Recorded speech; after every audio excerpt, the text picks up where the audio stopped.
My birthday should have been a quiet celebration, but the moment the candles were lit, my daughter-in-law lunged forward, grabbed the cake, and smashed it into my face, while my son laughed like it was the funniest thing he had seen all year. And as I fell backward, hitting the edge of the table, I tasted blood mixing with frosting while they told me to stop being dramatic and insisted it was just a joke. Yet as I wiped my eyes and tried to breathe through the sting in my cheek, a strange numbness spread. It was across the left side of my face, something they ignored completely, as they walked away, calling me sensitive and unable to take fun. But the next morning, when I forced myself to the ER, the doctor took one look at my x-ray and his entire expression changed. He did not smile. He did not speak. He simply stepped out of the room, picked up the phone, and called 911. And at that moment, I realized this was not an accident, not a joke, not a harmless prank.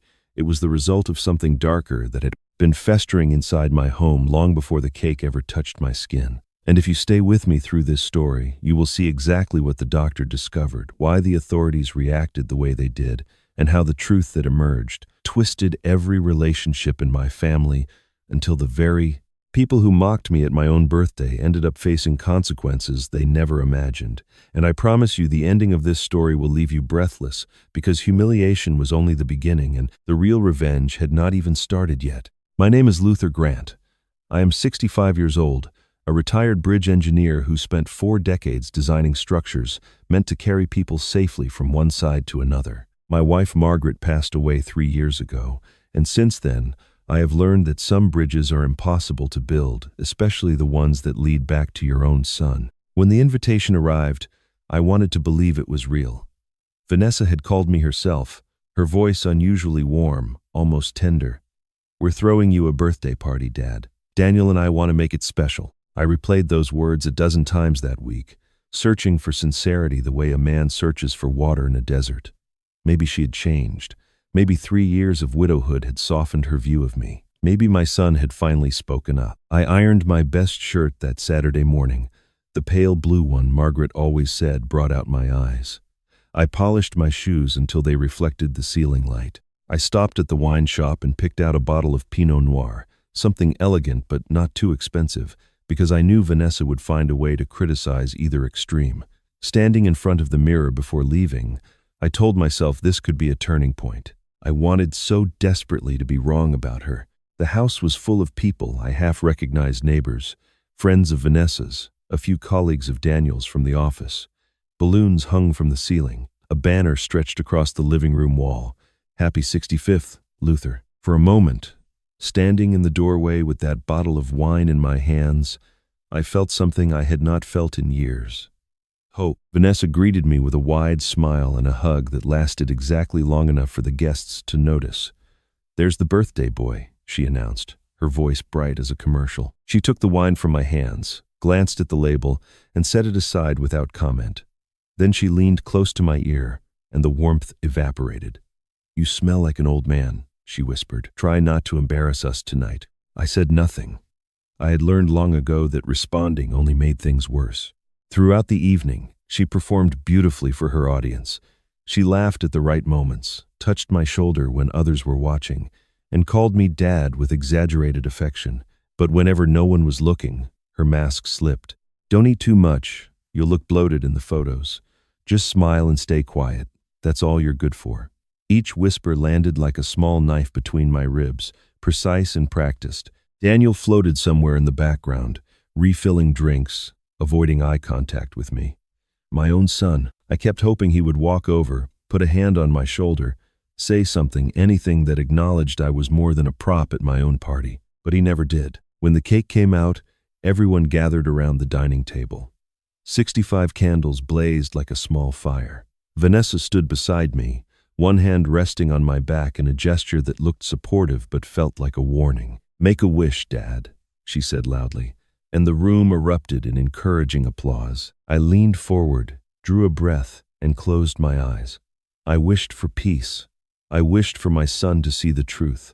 I wished for Margaret, who would have known exactly what to say. The shove came before I could exhale. Vanessa's palm struck my upper back with force that could not have been accidental. My face plunged into the cake, frosting filling my nostrils, and the momentum carried me backward. I stumbled, arms flailing, and then the back of my skull connected with the sharp corner of the dining table. The crack echoed through the room, or maybe only through my own head. I collapsed onto the floor, and when I opened my eyes, I saw red and white swirling together. Blood and frosting. Laughter.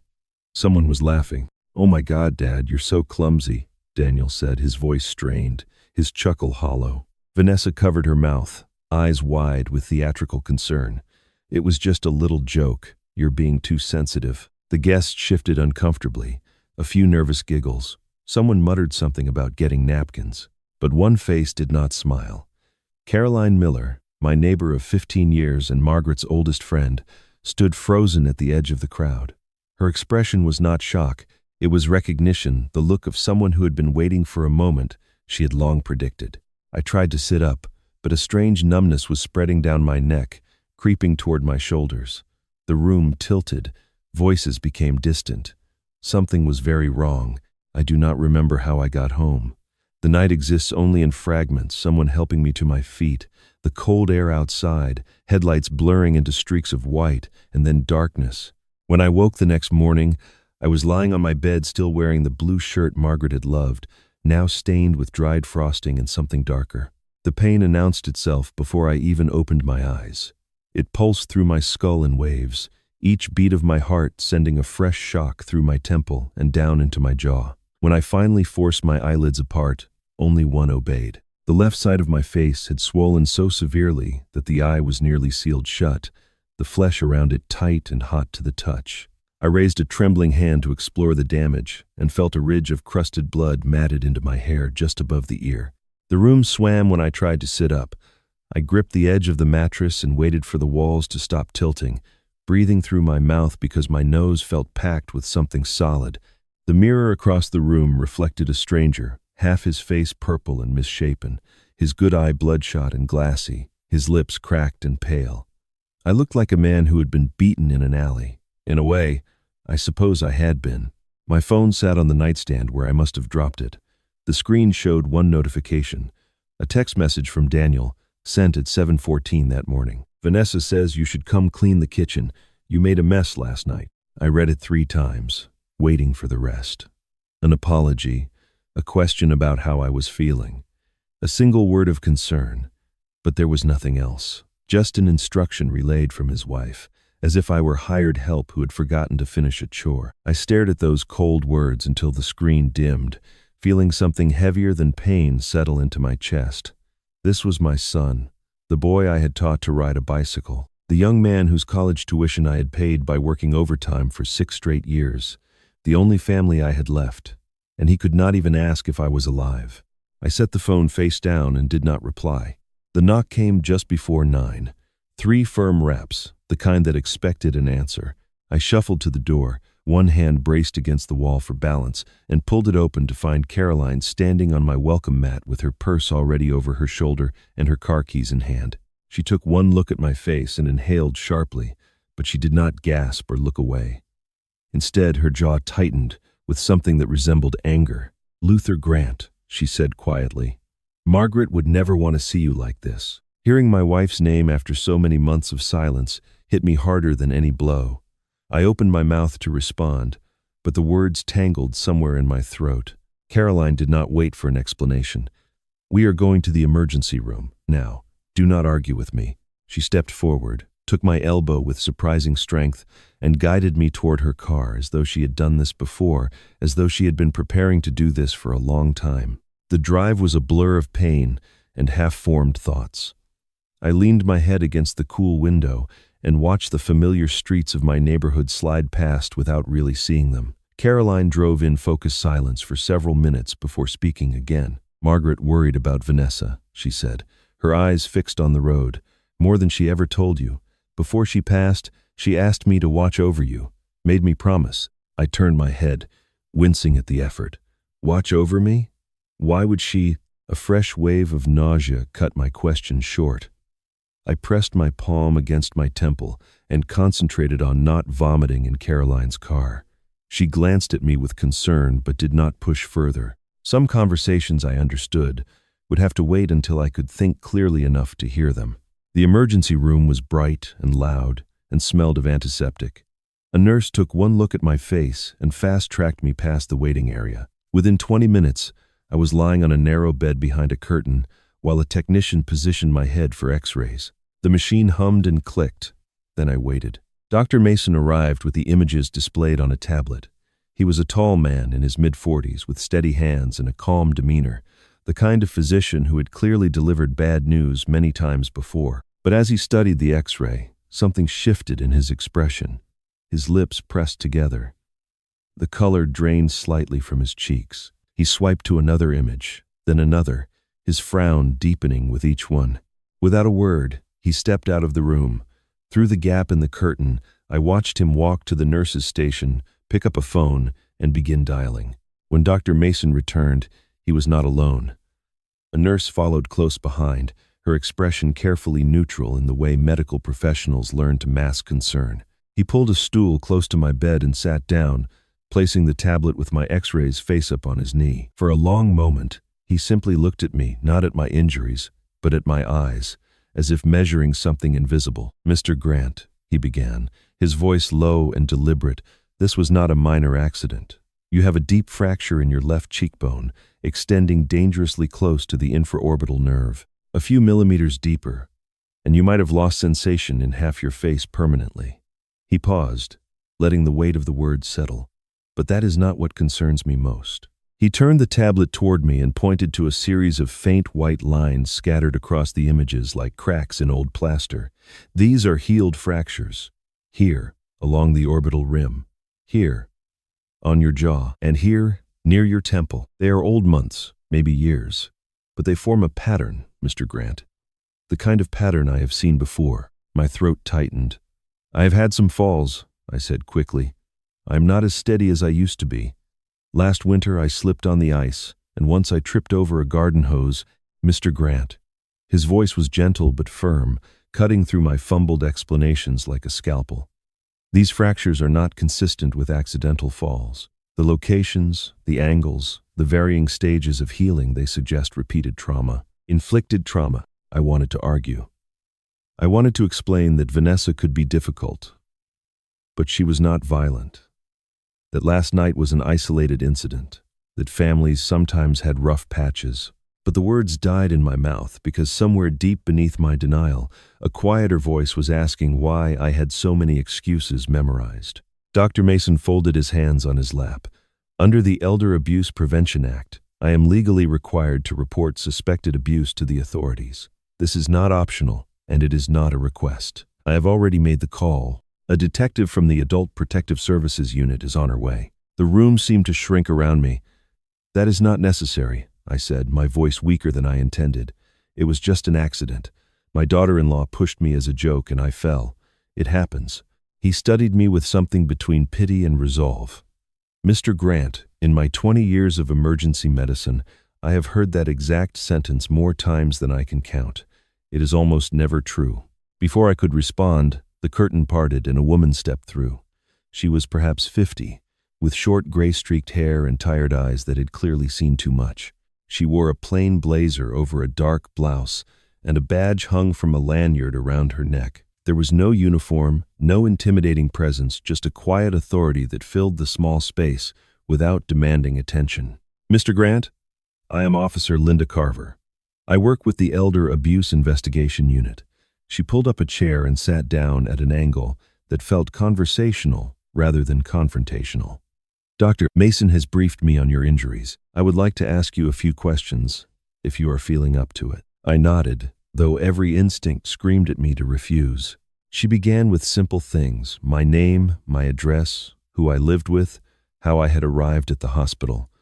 Her tone was patient and unhurried, as if we had all the time in the world, but her eyes never stopped observing. I noticed how she watched my hands, my posture, the micro-expressions that flickered across my face before I could suppress them. "Can you tell me what happened last night?" she asked. I recounted the party, the cake, the fall.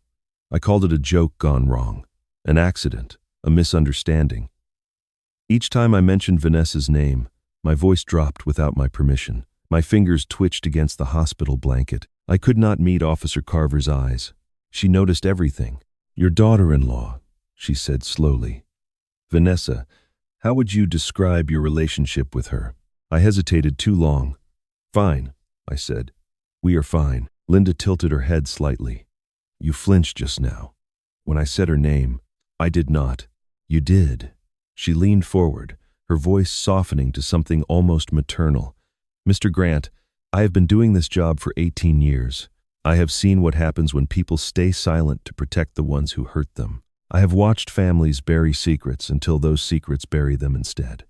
I once worked a case where I believed a man's excuses, and 6 months later he was dead. Her jaw tightened. I will not make that mistake again. The silence stretched between us. I could hear the beeping of monitors somewhere down the hall, the murmur of voices, the distant wail of an ambulance. My chest ached with something heavier than bruises.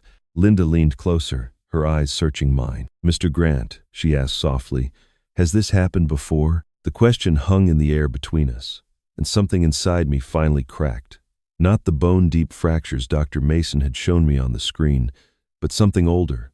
A wall I had spent years building, brick by careful brick, mortared with silence and denial. I looked at Linda Carver's patient eyes and felt the exhaustion of carrying secrets that had grown too heavy to bear. Yes, I whispered. The word came out like a confession. Yes, it has happened before. And then, for the first time in my life, I told someone the truth. It started small, I explained, the way these things always do. A comment here, a criticism there. Vanessa called me forgetful when I misplaced my keys. She called me slow when I did not understand a joke. Within a year of her marriage to Daniel, the words had sharpened into weapons. Useless, burden, waste of space. She would say them quietly, almost casually, when no one else could hear. At family dinners, she would smile and pass me the salt while whispering that I was ruining her appetite just by being there. The physical incidents came later. A shove in the hallway when Daniel was in the bathroom. A door closed too quickly on my fingers. My belongings disappearing, photographs of Margaret, books I treasured, a watch my father had given me, only to be found weeks later in the trash or mysteriously broken. She locked me out of Thanksgiving dinner once, claiming I had arrived late when I had been standing on the porch for 20 minutes. Daniel believed her. He always believed her. Linda listened without interrupting, her pen moving steadily across a small notebook. When I finished, my voice hoarse and my hands trembling against the hospital blanket, she set the pen down and looked at me with an expression I had not expected. It was not pity, it was recognition. Mr. Grant, she said quietly, what you are describing is not a family conflict. It is not a personality clash or a difficult relationship. What you are describing is a crime. Systematic abuse designed to isolate you, control you, and make you doubt your own reality. She paused, letting the words sink in. This has a name, and there are laws against it. I wanted to argue. Some part of me still wanted to minimize, to excuse, to protect the image of the family I had hoped we could become.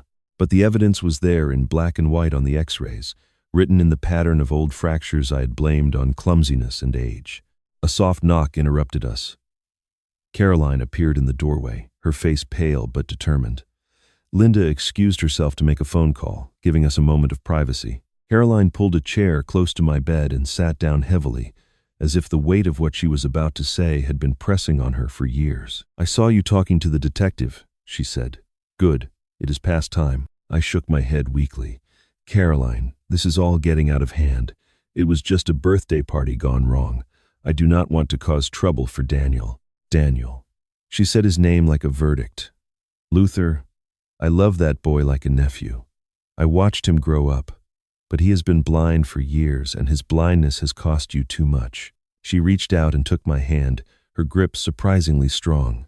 Vanessa has never seen you as a person.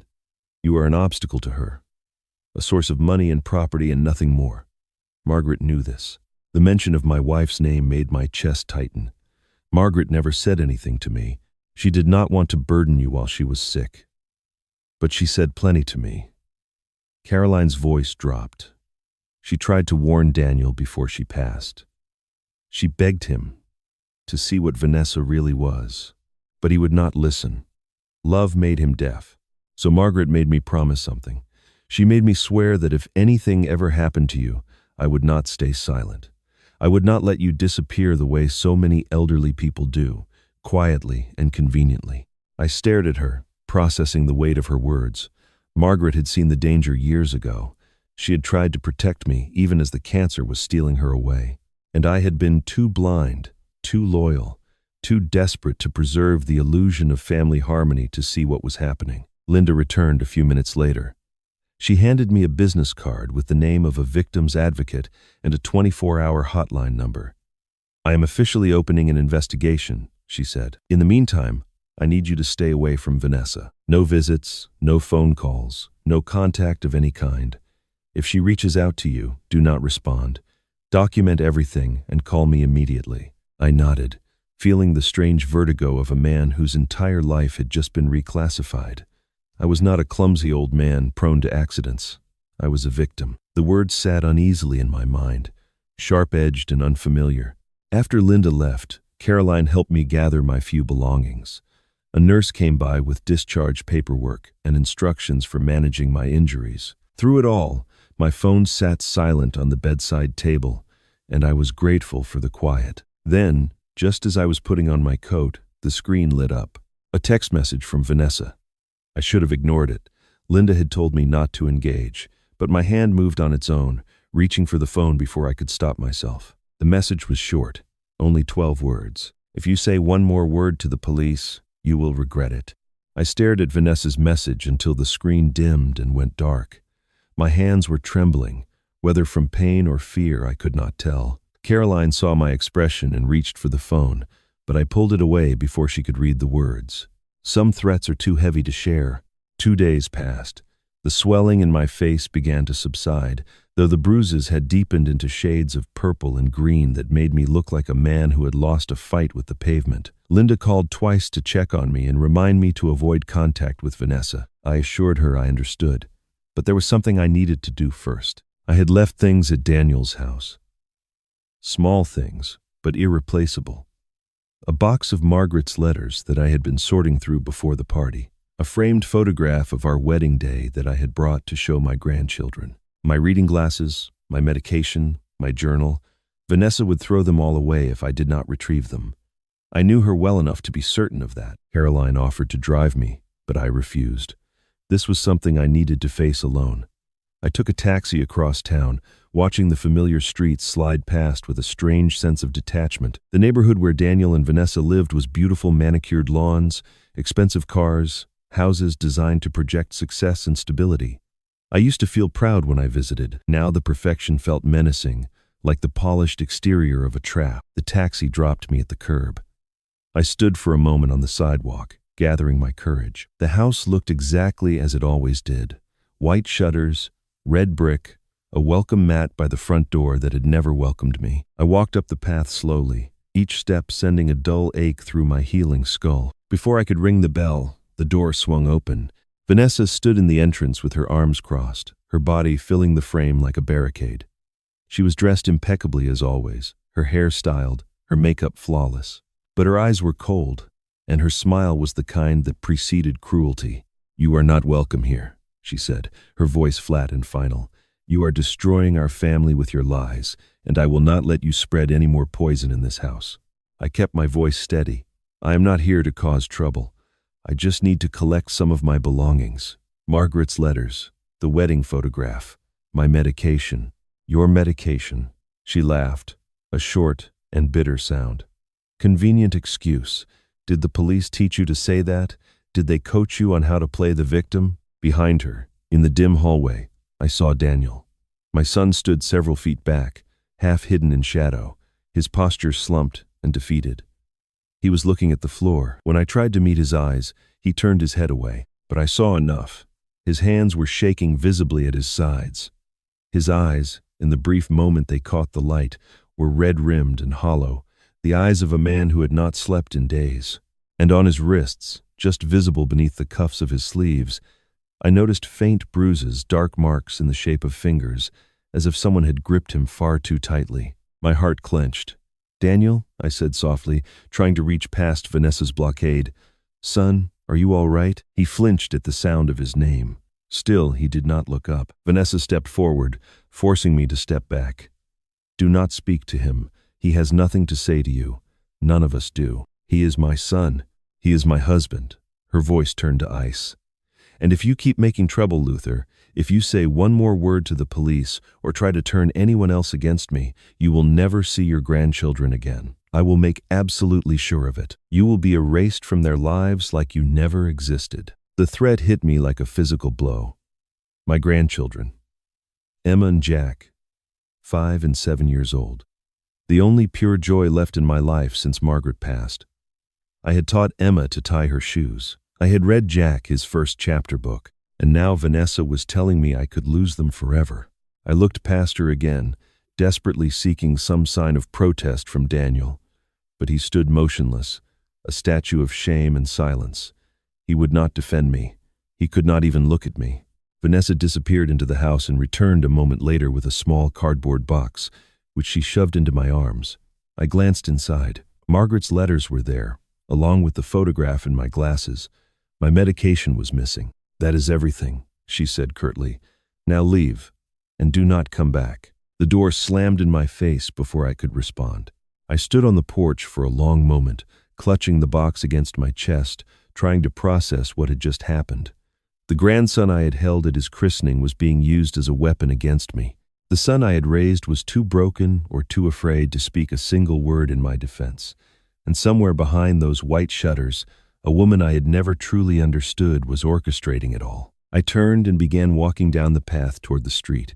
That was when I saw the car. It was parked across the road, a silver sedan with tinted windows. Behind the wheel sat a woman I recognized, Brenda Reed, Vanessa's mother. She was watching me, not casually, not with the idle curiosity of a neighbor. She was studying me the way a predator studies wounded prey. Her face showed no expression. She did not wave. She did not smile. She simply observed, taking mental notes on the broken old man shuffling away with a cardboard box. A chill ran through me that had nothing to do with the autumn wind. I thought I had been fighting my daughter-in-law.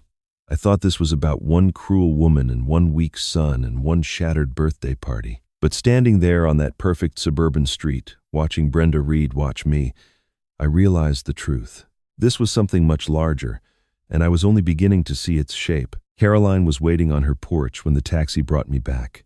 She took one look at my face and asked no questions. Instead, she simply held the door open and guided me inside, taking the cardboard box from my trembling hands as though she had done this 100 times before. Perhaps, in her mind, she had been rehearsing for this moment for years. Her house smelled of lavender and old books, a comforting scent that reminded me painfully of the home Margaret and I had shared before the cancer took her. Caroline led me to a small guest room with clean sheets and a window overlooking her garden. She told me to rest, to take as long as I needed. I lay down on the bed, fully clothed, and stared at the ceiling, my mind replaying the image of Brenda Reed's cold, watching eyes. I did not sleep. I do not think I even closed my eyes. That evening, after a quiet dinner of soup and bread that I barely touched, Caroline asked me to join her in the living room. Her tone was different now, not the brisk efficiency of a caretaker, but something heavier. She seemed to be steeling herself for a difficult conversation. In the corner of the room sat an old wooden chest I had never noticed before. It was dark oak, worn smooth by decades of hands, with brass hinges that had long ago lost their shine.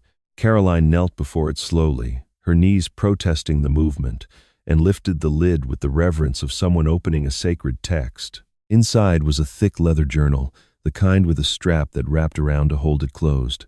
She lifted it carefully and carried it to the couch where I was sitting. The weight of it surprised me when she placed it in my hand. I opened to the first page and saw handwriting I did not recognize. Neat, precise, dated. "What is this?" I asked. Caroline settled into the armchair across from me. "That," she said quietly, "is 3 years of watching, 3 years of documenting, 3 years of keeping a promise." I turned the pages slowly. Dates, names, descriptions of events written in careful detail. I saw my own name appear again and again, Luther said. Luther was excluded. Luther arrived but was not allowed inside. And Vanessa's name, always Vanessa, accompanied by lists of cruelties I had tried so hard to forget. "I do not understand," I murmured, though somewhere deep inside, I was beginning to. Caroline folded her hands in her lap. "Margaret and I were friends for 40 years, Luther. 40 years. We met as young teachers at the same elementary school, shared an apartment for 2 years before either of us married, stood beside each other at our weddings. There was nothing I would not have done for her. Her voice wavered slightly. And there was nothing she would not have done for you. I looked up from the journal, my throat tight. Before she died, Caroline continued, Margaret called me to her bedside. She was weak by then, so weak she could barely lift her head. But her mind was clear. She told me she was worried about you. She said Vanessa was dangerous, that she had seen signs Daniel refused to acknowledge. She begged me to watch over you after she was gone. I remembered those final weeks, Margaret drifting in and out of sleep, her hand always reaching for mine. I had thought her occasional agitation was just the illness, the medication, the fear of leaving. I never imagined she was trying to protect me from something she could already see coming. She made me promise 3 things, Caroline said, holding up her fingers one by one. First, stay close to Luther. Second, document everything Vanessa does. And third, when the time comes, give him the proof he needs. She gestured toward the journal. This is the second promise. Every insult, every exclusion, every time she humiliated you or shut you out, I wrote it all down. Dates, times, witnesses, when there were any. I turned to a random page near the middle and read an entry dated 14 months ago, March 17th. Luther arrived for Sunday dinner. Vanessa told him the time had been changed and he had missed it. Daniel's car was still in the driveway. I watched Luther walk back to his apartment alone. My stomach turned with the memory. Another entry, 6 months later. Vanessa threw away the photo albums Luther brought to show the children. I retrieved them from the trash. They are now in my possession for safekeeping. The journals were not just observations, they were evidence, a paper trail of systematic cruelty, written in Caroline's steady hand, waiting for the day when I would finally need to prove what had been done to me. One entry near the end caught my attention. I read it twice, my pulse quickening. October 3rd. Vanessa receives frequent mail from her mother, Brenda Reed. The envelopes are thick, official-looking. They arrive at least once a week. I do not know what they contain, but the pattern is unusual. They seem to be planning something. I do not know what yet, but I fear for Luther's safety. I looked up at Caroline, my mind racing. Brenda, I said, you noticed her too. Caroline nodded slowly. Vanessa did not become what she is by accident. That woman raised her, trained her. Whatever is happening to you, Luther, I believe Brenda is behind it. I closed the journal, my hands unsteady. The weight of Margaret's foresight pressed down on me like a physical force. Even dying, even slipping away from this world, she had been thinking of me, protecting me, building a shield I did not know existed until now. Caroline reached over and took the journal gently from my hands. She walked back to the wooden chest, placed it inside, and paused with her hand resting on the lid. Margaret left you something else, she said, her back still turned. Something she asked me to keep until you were truly ready to use it. I stood up. What is it? Caroline closed the chest softly and turned to face me. Her expression was careful, guarded, as if she was weighing how much more I could bear in one night. It is not time yet, she said. But soon, when this fight becomes real, you will need more than a journal, and Margaret made sure you would have it. I spent a sleepless night turning Caroline's words over in my mind. Margaret had left me something else. A secret kept for 3 years, waiting in that old wooden chest like a time capsule from a woman who had loved me enough to plan for dangers she would never live to see. I wanted to ask Caroline more, to demand she show me everything right now. But something in her expression told me that pushing would accomplish nothing. Margaret had given her instructions, and Caroline would follow them to the letter. The next morning, Caroline made a phone call. An hour later, we were sitting in the office of Graham Whitfield, an attorney whose name I had never heard, but whose reputation, Caroline assured me, was formidable. He specialized in elder abuse cases, financial exploitation, family fraud, the quiet crimes committed against people too old or too trusting to fight back. His office was modest, lined with legal books and framed news clippings about cases he had won. He was a man in his mid-50s with silver hair and eyes that missed nothing. Caroline handed him the leather journal without ceremony. 3 years of documentation, she said. Every incident I witnessed or heard about secondhand. Dates, descriptions, patterns, Graham spent nearly an hour reading through the entries while Caroline and I sat in silence. Occasionally he would pause, make a note, or flip back to compare 2 pages. When he finally closed the journal, his expression was grim but satisfied. "This documentation is invaluable," he said. "It establishes a clear pattern of premeditated exploitation. Whoever advised you to keep these records, Mrs. Miller, knew exactly what they were doing." "It was Luther's late wife," Caroline replied. "She saw this coming before anyone else." Graham nodded slowly, as if this confirmed something he had already suspected. Then he turned to me. "Mr. Grant, I need to ask you a direct question. Do you own property?" The question caught me off guard. "Yes, a house. I have lived there for 40 years. And what would you estimate it is worth in today's market?" I hesitated. I had not thought about the value in years. "I suppose 600,000, perhaps more. The neighborhood has changed. Prices have gone up." Graham leaned back in his chair. "That is what this is about, Mr. Grant. Your daughter-in-law does not want you out of her life. She wants you out of your home. A property worth over $500,000, owned outright by an elderly widower with one heir, your son Daniel. If something were to happen to you, or if you were declared mentally incompetent, that asset would pass to your son. And if your son is controlled by his wife," he did not need to finish the sentence. The logic was horrifyingly clear. Vanessa had never hated me for personal reasons. She had hated me because I was standing between her and a fortune. "There is more," Graham continued. He slid a folder across his desk. "I did some preliminary research on Brenda Reed, your daughter-in-law's mother. 15 years ago, she was employed as a branch manager at First Continental Bank in Arizona. She was terminated for what the official records call accounting irregularities. The case was settled privately, and she was never prosecuted. But the pattern of behavior described in the settlement documents is disturbingly familiar. Elderly customers with large accounts, unexplained transfers, missing funds." I stared at the folder, my stomach turning. "She has done this before. It appears so, and she taught her daughter well." Graham closed the folder. "Mr. Grant, you are not dealing with a difficult family member.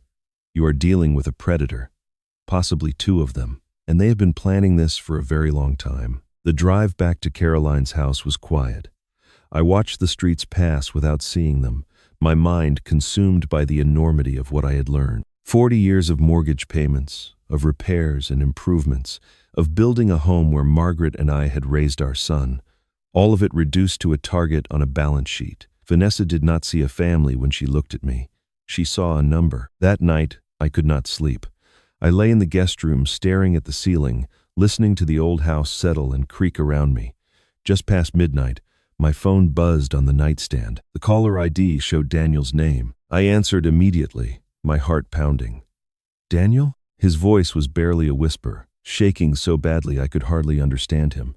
Dad, I need to talk to you." "Son, what is wrong? Are you safe?" "I cannot. Not on the phone." He sounded terrified, like a child hiding from a monster in the dark. "There is something I have to tell you. In person. It is about Vanessa, about what she has been doing. I should have told you years ago, but I was afraid, Dad. I was so afraid." My chest tightened. "Daniel, listen to me. Whatever it is, we can—" The line went dead. I tried calling back immediately. The phone rang once and went to voicemail. I tried again. Same result. A third time. Nothing. Either Daniel had turned off his phone, or someone had turned it off for him. I did not sleep for the rest of the night. The next morning, a courier arrived at Caroline's door. He handed me an envelope with a law firm's return address embossed in the corner. I opened it with trembling fingers and read the letter inside. It was from Vanessa's attorney. The language was formal, clinical, designed to intimidate. But the accusation at its center hit me like a blow to the chest. "Luther Grant is hereby accused of threatening and intimidating Mrs. Vanessa Grant, a pregnant woman, during an altercation at her residence. Mrs. Grant fears for her safety and the safety of her unborn child. A restraining order will be sought if Mr. Grant does not cease all contact immediately." Pregnant. She was claiming to be pregnant. And she was using that lie to paint me as a monster. I brought the letter to Graham's office that same afternoon, my hands still unsteady as I placed it on his desk. He read it slowly, his expression shifting from curiosity to recognition to something that almost resembled dark amusement. When he finished, he set the paper down and laughed a short, bitter sound that held no joy. "This," he said, tapping the letter with one finger, "is a textbook Darvo response. Deny, attack, reverse victim and offender. It is the oldest trick in the abuser's playbook. She is trying to flip the narrative, to make you the aggressor and herself the victim. The pregnancy claim is particularly clever. It adds emotional weight and makes anyone who questions her look heartless." I shook my head.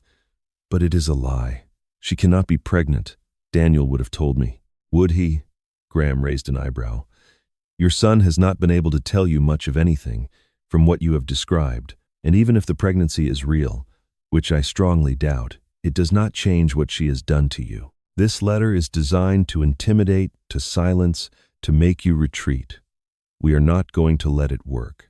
He pulled out a legal pad and began writing notes in quick, sharp strokes. "I need you to authorize me to run a full financial background check. Credit reports, loan histories, any accounts opened in your name over the past 5 years. Given what we already know about Brenda Reed, I want to see if there are deeper patterns we have missed." I signed the authorization forms without hesitation. At this point, I had nothing left to hide and nothing left to lose. 3 days later, Graham called me back to his office. His tone on the phone had been clipped, urgent. When I arrived, he was standing at his window with his back to the door, staring out at the parking lot below.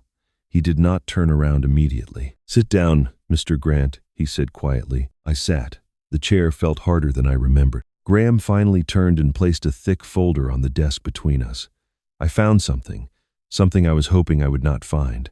He opened the folder and spread out a series of documents, bank statements, loan applications, credit reports. Over the past 3 years, someone has opened multiple credit accounts in your name. 3 personal loans totaling $180,000, 2 credit cards with combined limits of $40,000. All of them show your signature. All of them list your home address. I stared at the papers, my mind refusing to process what I was seeing. That is impossible. I never signed any of these. I have never taken out a loan in my life except for my mortgage, and that was paid off 15 years ago. "I know." Graham's voice was grim. "The signatures are forgeries. Good ones, but forgeries nonetheless. Someone with access to your personal information, your social security number, your bank details, your identification documents has been systematically borrowing money in your name. And based on the payment patterns, they have been using your home as implied collateral." The room seemed to tilt. "My home. They are trying to take my home. They are trying to bury you in debt first," Graham corrected. "If these loans default, and some of them are already close, your credit will be destroyed. You will face lawsuits, wage garnishments if you had any income, and eventually foreclosure proceedings. By the time you realized what was happening, it would be too late. You would lose everything, and they would be positioned to swoop in as concerned family members offering to help manage your affairs." I thought of Vanessa's cold smile, Brenda's watchful eyes, the way Daniel could not meet my gaze. This had been planned for years. Every insult, every exclusion, every cruelty, all of it was preparation, softening me up, isolating me, making me doubt myself until I was too weak to fight back. Graham closed the folder and leaned forward. "Mr. Grant, both involved elderly men targeted by what appeared to be family members. Both involved forged documents and unexplained debts. Both cases were dropped due to insufficient evidence because the victims either died or became too mentally compromised to testify." He paused, letting the weight of his words settle. "The Nevada victim took his own life 6 months after the case was closed." My throat tightened. "You think this is connected?" "I think we are looking at something systematic. Something that goes beyond one greedy daughter-in-law." He stood and walked to his filing cabinet, pulling out additional folders. "I am going to request your complete financial records going back 10 years. Every transaction, every statement, every signature, and I need you to document everything from this point forward. Every phone call, every text message, every interaction with Vanessa or her mother. We are not just defending you anymore, Mr. Grant. We may be uncovering a pattern that spans multiple states and multiple victims." I left his office feeling like a man who had just been told he was standing on a fault line. The ground I had trusted my whole life was fracturing beneath me, revealing depths I had never imagined. That night, I sat in Caroline's living room, unable to eat, unable to read, unable to do anything but stare at the wall and wonder how I had been so blind for so long. Caroline tried to comfort me, but there were no words that could ease the weight pressing down on my chest. Just before midnight, a knock came at the door. Caroline and I exchanged glances. No one visited at this hour. She rose slowly and peered through the window beside the entrance. Her expression shifted from caution to surprise. She opened the door. Daniel stood on the porch, his face wet with tears, his body trembling like a leaf in a storm. He looked like he had aged 10 years since I last saw him. His eyes were swollen, his clothes disheveled, and there was a desperation in his posture that I had never seen before. "Dad," he said, his voice cracking. "Dad, I need to tell you everything." Daniel collapsed into my arms before I could say a word. His body shook with sobs that seemed to come from somewhere deep and broken, the kind of crying I had not heard from him since he was a small boy waking from nightmares. I held him there on Caroline's porch, the midnight air cold against our backs, and let him weep until the trembling began to subside. Caroline quietly ushered us inside and disappeared into the kitchen, giving us the privacy that only an old friend knows how to offer. I guided Daniel to the couch and sat beside him, my hand resting on his shoulder. He looked destroyed, hollow-eyed, unshaven, the confidence I had once admired in him stripped away like paint peeling from old wood. "Tell me," I said gently. "Whatever it is, tell me." He wiped his face with the back of his hand, struggling to find the words. "I have known, Dad. For 6 months, I have known what Vanessa was doing to you. The loans, the documents, the plan to take your house. I knew about all of it." His voice cracked. "I wanted to stop her. I wanted to tell you, but I could not. She has something on me." My chest tightened. "What do you mean she has something on you?" Daniel stared at the floor, shame radiating from every inch of his body. "It started about 2 years ago. Vanessa threw a party at our house. I do not even remember what the occasion was, her birthday, maybe, or some promotion at her job. She kept refilling my glass all night. I thought she was just being affectionate. I did not realize she was getting me drunk on purpose." He paused, his hands clenching into fists on his knees. At some point, she brought out a stack of documents, legal papers, financial forms. She said they were refinancing agreements for our own mortgage, routine stuff that needed both signatures. I was so far gone I could barely read the words. She guided my hand to the signature lines, one after another, while her mother held a phone and recorded the whole thing. The mention of Brenda made my blood run cold. "She was there?" "She was there," Daniel confirmed bitterly. Standing in the corner, filming everything like it was a family video, I did not think anything of it at the time. I was too drunk to think at all. He finally looked up at me, his eyes red and raw. "6 months ago, I found copies of those documents in a locked drawer in Vanessa's office. I was looking for our tax records, and I found the truth instead. The papers I signed were not refinancing agreements, Dad. They were loan applications. 3 of them, totaling almost $200,000. And every single one of them had your name on it, your social security number, your address. I had signed as a witness, verifying your identity and authorizing the loans on your behalf." The room seemed to close in around me. My son, my own son, had unknowingly helped Vanessa forge my identity, and she had recorded the whole thing as insurance. When I confronted her, Daniel continued, his voice dropping to barely a whisper. She laughed. She actually laughed. And then she showed me the video. There I was, clear as day, signing document after document with a smile on my face. No one forced the pen into my hand. No one held a gun to my head. To anyone watching that footage, I looked like a willing participant. He began to shake again. She told me exactly what would happen if I ever said a word. She said, "If you tell anyone, I will show the police this video. You signed willingly. You will go to prison with me." And then she reminded me about Emma and Jack. She said if I was in prison, she would have full custody. I would never see my children again. Tears spilled down his cheeks. "I have been living in terror ever since, Dad. Every day, I wake up knowing what she is doing to you, and knowing I cannot stop it. Every time she insults you or shuts you out, I want to scream the truth. but the words die in my throat because I know what she will do. I am trapped. I have been trapped for 6 months, watching her destroy you piece by piece while I stand there like a coward. I pulled my son close and held him the way I had held him when he was 5 years old, frightened of thunderstorms and convinced the world was ending. He was 36 now, a grown man with a career and children of his own. But in that moment, he was just a boy who had been manipulated by someone he trusted and terrorized into silence. "Listen to me," I said quietly, my voice steady despite the storm raging inside me.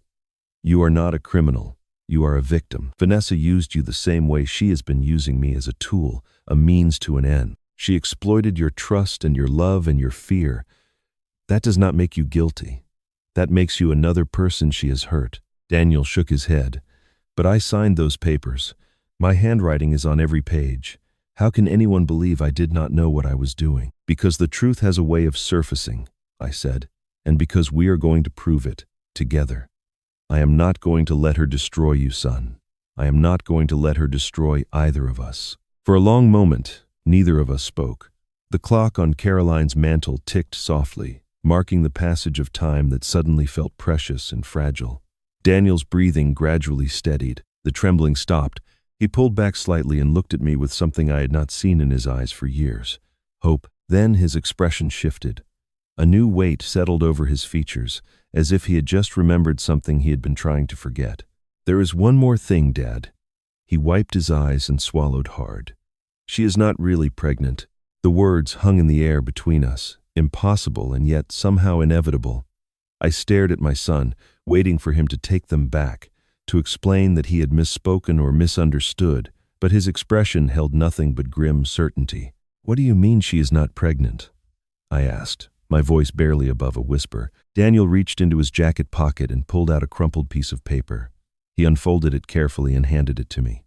It was a receipt printed on thin thermal paper, the kind that comes from online orders. The item description read, "Silicone pregnancy belly, 7 to 9 months, realistic skin tone." The purchase date was 3 weeks ago. The shipping address was my son's house. "I found this in her desk drawer," Daniel said quietly, hidden under a stack of old magazines. "She has been wearing a fake belly, Dad. The whole pregnancy is a lie." I read the receipt again, my mind struggling to accept what my eyes were seeing. A prosthetic belly, a costume. She had turned motherhood itself into a prop for her scheme. Caroline, who had returned from the kitchen with cups of tea none of us would drink, leaned over my shoulder to look at the paper. Her face went pale. "I knew something was wrong," she murmured. "Last week, at the neighborhood association meeting, Vanessa was there, and I saw her drinking wine, a full glass of red wine. I remember thinking how strange it was for a pregnant woman, but I told myself perhaps she was having just a small amount. Now it makes sense." The pieces were falling into place with sickening clarity. The pregnancy announcement had come just weeks before Vanessa's lawyers sent the threatening letter. She had timed it perfectly, creating sympathy, establishing herself as a vulnerable, expectant mother, making me look like a monster who would threaten a woman carrying a child. Every move had been calculated. The next morning, I brought the receipt to Graham's office. He examined it for a long time, his jaw tightening with each passing second. When he finally spoke, his voice carried the weight of someone who had seen too many lies dressed up as truth. "A fake pregnancy is a brilliant manipulation tactic," he said grimly. "It creates immediate emotional leverage. Judges are hesitant to prosecute expectant mothers. Juries sympathize with them. Even seasoned investigators soften their approach when a pregnant woman is involved. By claiming to be with child, Vanessa has bought herself time and sympathy.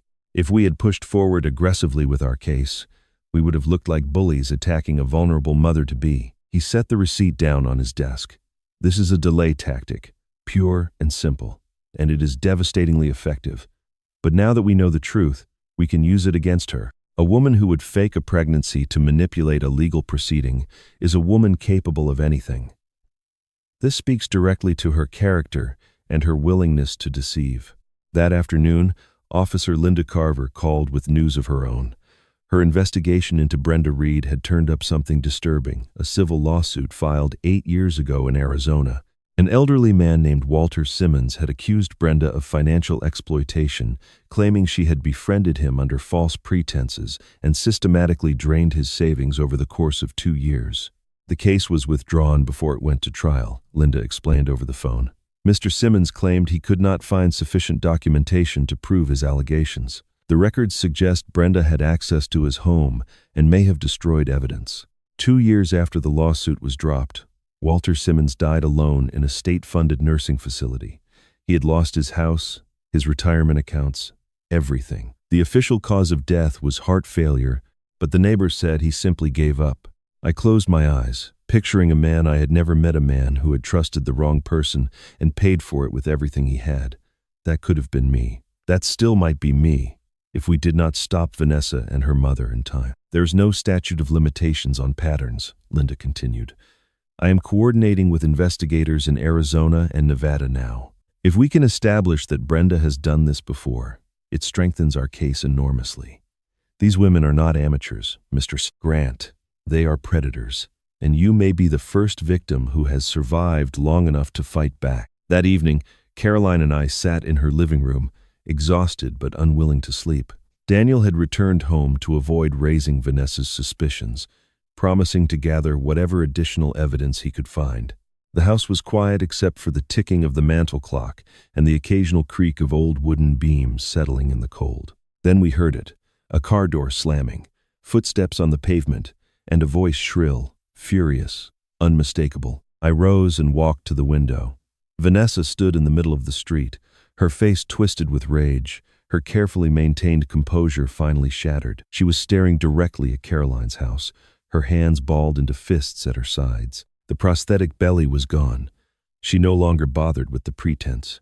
"Luther Grant!" she screamed, her voice echoing off the quiet suburban houses. "You think you can hide from me? You think your little investigation is going to save you?" Neighbors began appearing in doorways, drawn by the commotion. Porch lights flickered on up and down the street, but Vanessa did not seem to notice or care. She was beyond strategy now, beyond calculation. This was pure, unfiltered hatred. "You will lose everything, old man," she shrieked into the night. "Everything you have ever loved. I will make sure of it." Vanessa's screaming eventually faded into the night, replaced by the wail of approaching sirens. A neighbor had called the police. By the time the officers arrived, she had fled, leaving nothing behind but the echo of her threats and a street full of witnesses who had seen a woman unravel in public. Caroline gave a statement. I gave a statement. The officers took notes and promised to file a report, though their expressions suggested they had seen domestic disputes before and expected this one to fade like all the others. But this was not fading. This was escalating. 2 days later, Graham called an emergency meeting at his office. When I arrived, he was seated behind his desk with a stack of documents spread before him like evidence at a crime scene. His face was drawn, his usual composure strained by whatever he had uncovered. Daniel was already there, sitting in the corner with his hands clasped between his knees, looking like a man awaiting sentencing. "Sit down, Mr. Grant," Graham said. "What I am about to show you is not easy to hear." I took my seat and braced myself. Graham slid a folder across the desk. Inside were copies of loan applications, bank statements, and credit reports, the same documents he had shown me days earlier, but now annotated with handwritten notes and highlighted passages. "I have completed a full forensic analysis of the accounts opened in your name," he began. "The situation is worse than we initially believed." He pointed to a summary page. 3 personal loans, totaling $180,000, were opened over the past 2.5 years using your identity. The funds were dispersed to accounts that trace back to shell companies' entities that exist only on paper, with no real business activity. From there, the money was transferred multiple times before disappearing into accounts we are still trying to identify. My stomach turned. $180,000. Borrowed in my name. Borrowed and spent, Graham confirmed. "The money is gone, Mr. Grant. But the debt remains, and here's the critical problem." He pulled out another document, this one marked with red ink. "One of these loans, the largest one, $85,000, is 30 days from default. The lender has already sent preliminary notices. If payment is not made, they will begin collection proceedings. And because your home address was listed as collateral verification on the application, They will move to place a lien on your property. The rooms seem to tilt. They can take my house? They can begin the process, Graham said carefully. Foreclosure is not immediate, but once a lien is attached, your ability to sell, refinance, or transfer the property becomes severely limited. You would be trapped, unable to access your own equity while the legal battle plays out. I turned to Daniel. He looked up at me with anguished eyes, the weight of his unwitting participation crushing him visibly. I did not know, Dad, he said, his voice breaking. Vanessa told me the loans were to help her mother. She said Brenda had medical bills piling up, treatments that insurance would not cover. She made it sound like an emergency. I never saw the actual documents until it was too late. I had no idea she was using your identity. I wanted to be angry.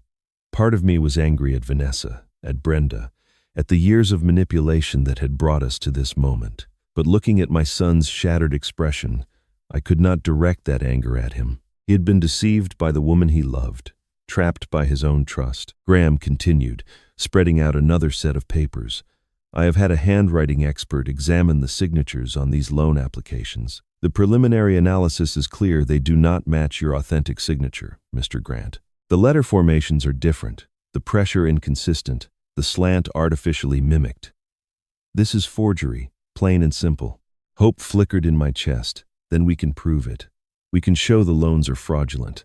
We can, Graham agreed, but not quickly.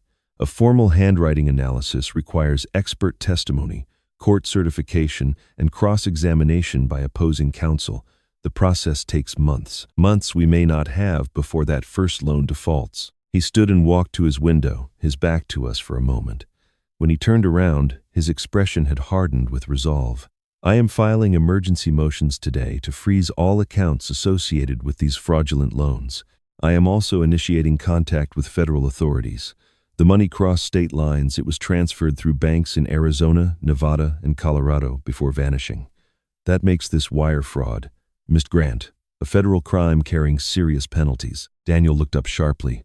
Federal? Does that mean Vanessa could face federal charges? Vanessa and her mother both, Graham replied. If we can prove they orchestrated this scheme together, they are looking at years in federal prison. But we need time to build the case, and we need to stop that loan from defaulting before it destroys Mr. Love. Grant's financial standing. The next 48 hours were a blur of phone calls, fax documents, and legal filings I barely understood. Graham worked around the clock, coordinating with banks, credit agencies, and a federal prosecutor's office that had suddenly taken interest in the case. I spent my days at Caroline's house, pacing, waiting, trying not to imagine the walls of my home being stripped away by strangers. On the third night, my phone rang just before 10 o'clock. Graham's name appeared on the screen. I answered immediately. Mr. Grant, he said, his voice grave. The federal prosecutor agreed to open an investigation into Brenda Reed. They started pulling records this afternoon. I gripped the phone tighter, and there was a long pause. When Graham spoke again, his tone had shifted to something I had not heard from him before. Unease. If they keep digging into Brenda Reed, he said slowly, they are going to find something much bigger than we imagined. The next morning, Graham arranged a meeting at his office with Officer Linda Carver. When I arrived with Caroline, Linda was already seated at the conference table, a thick manila folder open before her. Her expression was different than it had been during our previous conversations, harder, more determined, as if she had crossed some invisible threshold from investigation into personal mission. Please sit down, she said. What I am about to share with you comes from coordination with federal investigators and law enforcement contacts in 3 states. I want you to understand the full picture before we discuss next steps. I lowered myself into a chair, my heart already racing. Graham stood by the window, arms crossed, his face unreadable. Linda opened the folder and spread out a series of documents, employment records, legal filings, newspaper clippings, yellowed with age. 15 years ago, Brenda Reed was employed as a senior account manager at First National Bank in Phoenix, Arizona. She specialized in retirement accounts and estate planning services for elderly clients. She paused, letting the words settle. She was very good at her job, too good. She slid a document toward me. It was a termination letter, heavily redacted but still legible in key sections. The bank conducted an internal audit after several elderly customers complained about unauthorized transfers from their accounts. The investigation revealed that Brenda had systematically defrauded at least 12 clients over a 4-year period. She would befriend them, gain their trust, and slowly drain their savings through small, difficult-to-notice transactions. My stomach churned. 12 people, at minimum, Linda confirmed. The bank estimated total losses at over $400,000. But here is the part that matters. Instead of prosecuting, First National chose to settle quietly. They reimbursed the affected customers, terminated Brenda, and sealed the records to protect their reputation. She walked away without a single charge filed against her. Caroline leaned forward. She got away with it? Completely, Linda said. No criminal record, no public disclosure. She simply moved to another state and started over. She pulled out another document, a marriage certificate. 3 years later, she married a man named Richard Reed in Nevada. He was a widower, 68 years old, with substantial retirement savings and a paid-off home. The pattern was becoming horrifyingly clear. Richard Reed died of a heart attack 2 years into the marriage, Linda continued. By then, his savings were gone. His home had been refinanced twice. His children from a previous marriage tried to contest the estate, but Brenda had power of attorney and all the legal documentation she needed. She inherited everything, sold the house, and disappeared again. I felt sick. How many times has she done this? Linda's jaw tightened. We have confirmed 2 additional victims before you, Mr. Grant. Walter Simmons in Arizona, whom I mentioned previously, and a man named Eugene Porter in Nevada. Mr. Porter lost his home, his pension, and his dignity. 8 months after his case was dismissed for insufficient evidence, he took his own life. His suicide note mentioned a woman who had stolen everything he had ever worked for. He did not name her directly, but the timeline matches perfectly. The room fell silent. I thought of Eugene Porter, a man I had never met, sitting alone in an empty house with nothing left but despair. I thought of Walter Simmons, dying in a state nursing facility, abandoned and forgotten, and I realized with chilling clarity that I was supposed to be next, another nameless victim in a pattern that stretched back decades. This is not a daughter-in-law with a bad attitude, Linda said, her voice hard. This is a systematic family fraud operation spanning multiple states. Brenda Reed has been doing this for at least 20 years, and at some point, she began training her daughter to continue the work. Graham spoke for the first time. We have testimony from a former neighbor of the Reed family in Arizona. She remembers Brenda coaching Vanessa when she was a teenager. The neighbor overheard Brenda telling her daughter something she never forgot. He glanced at his notes. Old people have money but no strength. You just need patience. The words hit me like a physical blow. Vanessa had not become cruel by accident. She had been raised for this, shaped and molded by a mother who saw elderly people not as human beings but as resources to be harvested. Every insult, every exclusion, every calculated humiliation, it was all part of a playbook written long before I ever met her. You are the 3rd confirmed victim, Linda said, looking directly at me. But you are the first one still standing, the first one with evidence, with witnesses, with a support system. If we can build this case properly, we can bring down not just Vanessa but the entire operation. We can get justice for Walter Simmons, for Eugene Porter, for every person these women have destroyed. For a long moment, I could not speak. The weight of what I had learned pressed down on my chest like a stone. I was not just fighting for my house or my dignity. I was fighting for the ghosts of men who had been silenced, erased, forgotten. Then Graham's phone buzzed. He glanced at the screen, frowned, and stepped out of the room to take the call. When he returned 2 minutes later, his face had gone pale. That was the county clerk's office, he said slowly.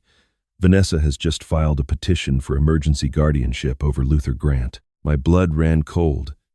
Guardianship? Graham nodded grimly.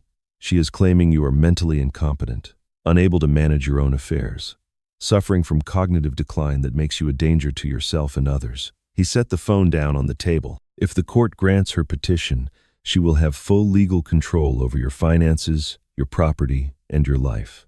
You will not be able to make a single decision without her approval. Linda's expression hardened. She is trying to end this before we can expose her. Yes, Graham agreed.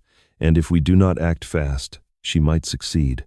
The guardianship petition arrived by courier the following morning, a thick envelope filled with legal documents that read like a character assassination. I sat at Caroline's kitchen table and forced myself to read every word, each sentence cutting deeper than the last. Vanessa's lawyer had painted a portrait of a confused, deteriorating old man who could no longer be trusted to care for himself. The petition cited observable signs of cognitive decline, erratic and paranoid behavior, and an inability to manage personal and financial affairs. It claimed I posed a risk to myself and others, and that immediate intervention was necessary to protect me from my own incompetence. Graham had warned me this was coming, but seeing the words in print made them feel terrifyingly real. If the court granted this petition, Vanessa would become my legal guardian. She would control my bank accounts, my property, my medical decisions. I would not be able to sell my house, access my savings, or even choose where I lived without her approval. Everything I had worked for over 65 years would belong to her, legally and completely. This is her nuclear option, Graham explained during an emergency call that afternoon. She knows we are closing in, so she is trying to neutralize you before you can testify. If you are declared incompetent, nothing you say will carry legal weight. Your testimony becomes worthless. Your accusations become the ramblings of a confused old man. The court moved faster than I expected.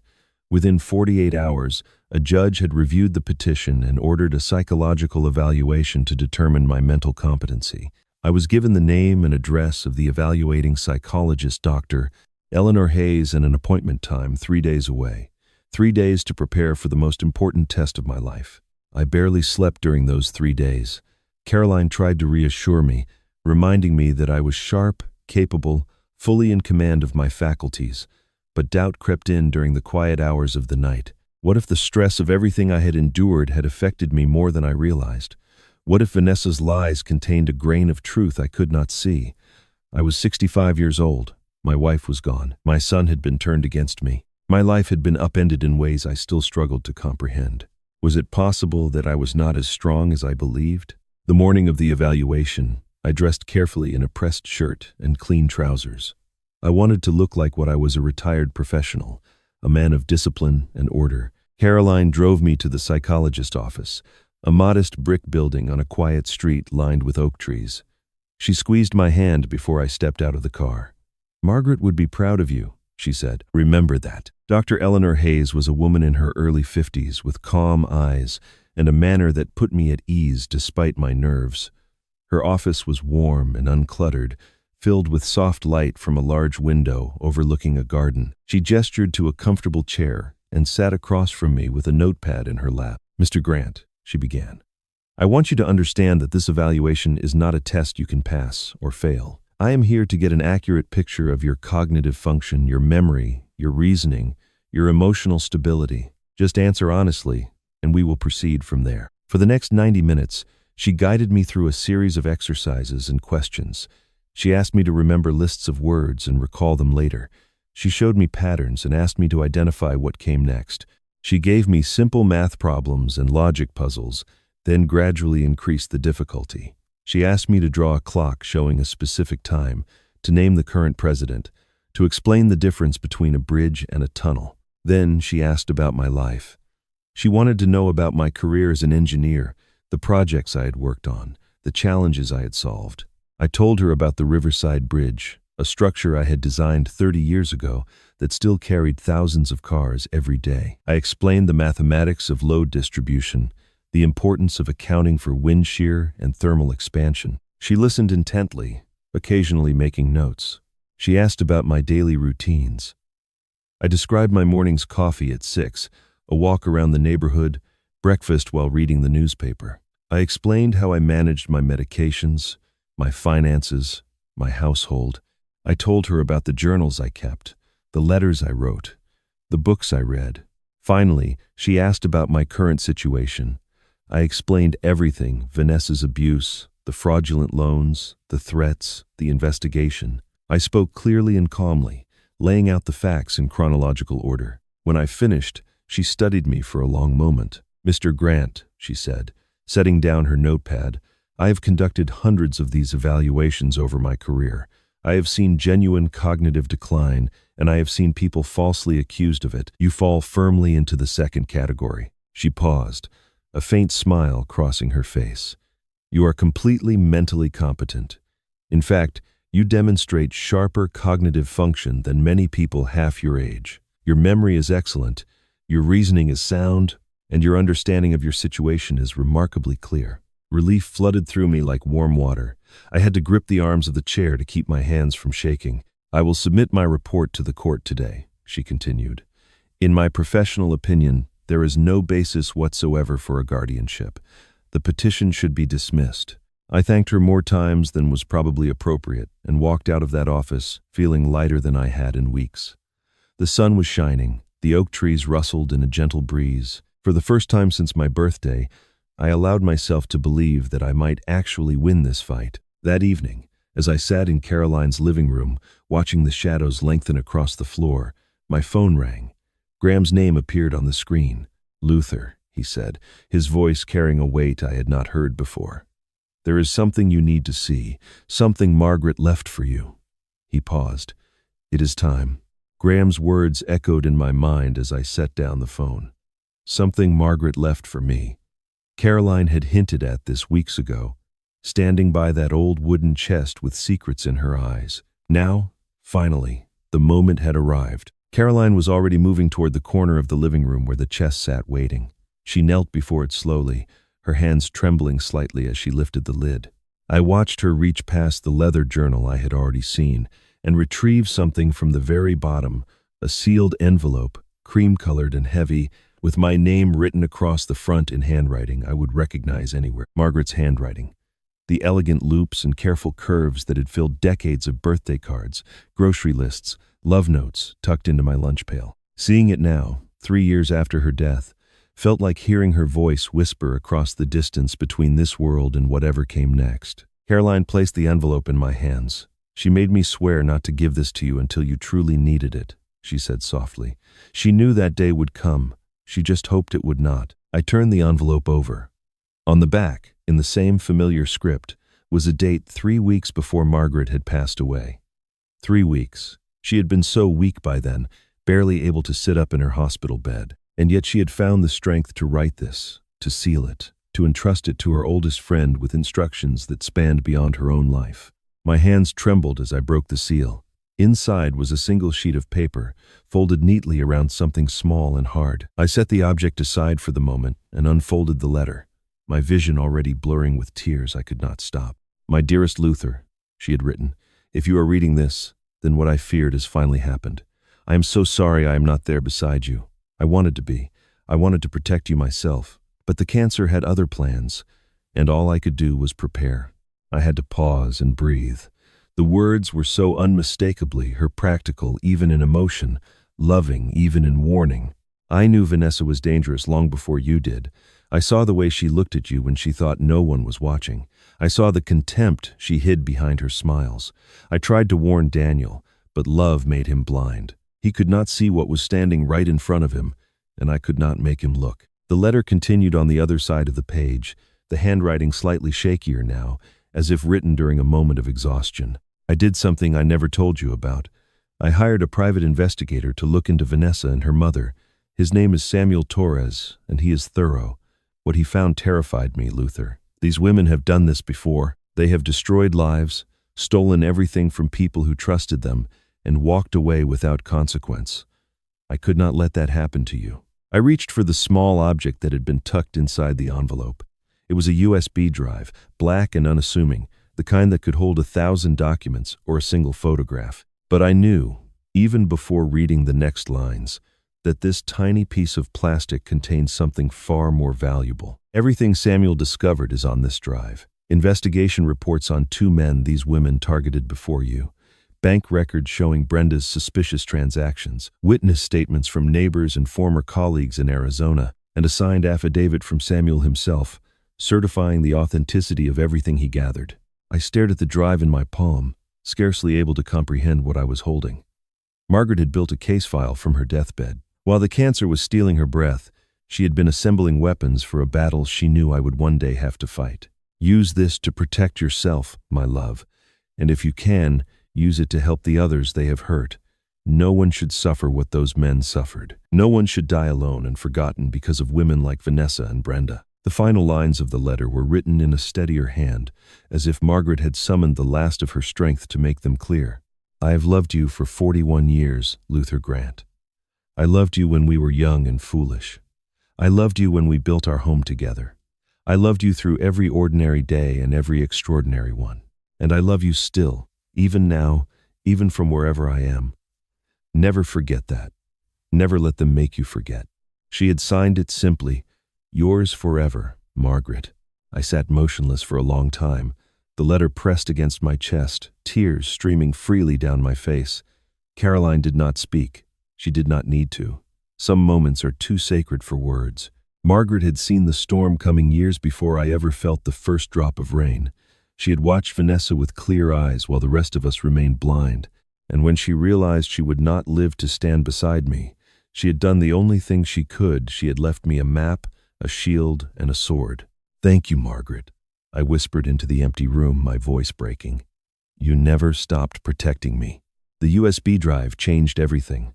Within hours of examining its contents, Graham was on the phone with federal prosecutors, his voice carrying the urgent energy of a man who finally held all the cards.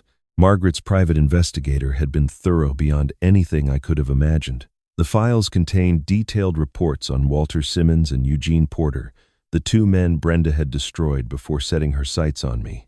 Bank statements showed patterns of small, methodical withdrawals designed to avoid detection. Witness statements from former neighbors described how Brenda had isolated her victims, cutting them off from friends and family until they had no one left to turn to. Combined with Caroline's 3-year journal, Daniel's testimony about being blackmailed, the forged loan documents, and Linda's police investigation, the case was overwhelming. Graham presented everything to the federal prosecutor's office in a meeting that lasted 4 hours. When it was over, the lead prosecutor, a stern woman named Rebecca Torres, made a single phone call. The FBI took over the case the following day. I learned later what happened next. Agents in Arizona and Nevada received orders to reopen the cold cases of Walter Simmons and Eugene Porter. Investigators who had once dismissed those cases as unprovable suddenly found themselves reviewing evidence they had overlooked or ignored. The pattern that had seemed invisible 8 years ago now blazed with terrible clarity. The family of Eugene Porter, the man who had taken his own life after losing everything, was contacted by federal agents and informed that the investigation had been reopened. His daughter, a woman named Patricia, who had spent years trying to convince authorities that her father had been victimized, broke down crying when she received the call. "Finally," she said, her voice captured in a recording that Graham later shared with me. "After 8 years, someone finally believed us." I listened to that recording alone in Caroline's living room, tears sliding down my face. Eugene Porter had died believing no one would ever know the truth. His daughter had carried that burden for nearly a decade, watching the woman who destroyed her father walk free. Now, at last, there would be justice. But the case was not complete without one final piece of evidence. Daniel came to Caroline's house on a Tuesday evening, his face pale but resolute. He carried a laptop under his arm and a USB drive in his pocket. When he sat down across from me, his hands were steady for the first time in weeks. "I need to do this," he said quietly. "For you, for myself, for everything I should have done years ago." He opened the laptop and inserted the drive. A video file appeared on the screen. He hesitated for just a moment, then pressed play. The footage showed a party at his house, the same party where Vanessa had gotten him drunk and made him sign the fraudulent documents. The camera angle was slightly off, as if Brenda had been trying to film discreetly while pretending to check her phone. But the audio was clear. Vanessa's voice, sweet and coaxing, guided Daniel's hand to each signature line. "Just sign here, honey, and here. It is just routine paperwork." Daniel's words were slurred, his movements clumsy. He was clearly intoxicated, barely aware of what he was doing. And then Vanessa looked directly at the camera and smiled a cold, triumphant smile that revealed everything about who she truly was. "This proves I was coerced," Daniel said, closing the laptop, "and it proves she knew exactly what she was doing." He handed the drive to Graham the next morning.